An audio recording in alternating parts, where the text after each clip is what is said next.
રાજીનામાના રાજકીય ડ્રામા પર ગોપાલ ઇટાલિયાની પ્રથમ વખત પ્રતિક્રિયા સામે આવી છે। ગોપાલ ઇટાલિયાએ કાંતિ અમૃતિયાને જવાબ આપ્યો છે અને કહ્યું છે કે મેં કહ્યું જ નહોતું કે હું રાજીનામું આપીશ। આ વાત ગોપાલ ઇટાલિયાએ કરી છે।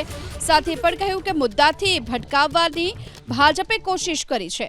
આખી સરકારને હરાવી જીત્યા એનો ઉપાડો છે અને 400 લોકો સામે એકલો હતો એટલે ઉપાડો લીધો હોવાનો આરોપ ગોપાલ ઇટાલિયાએ લગાવ્યો છે।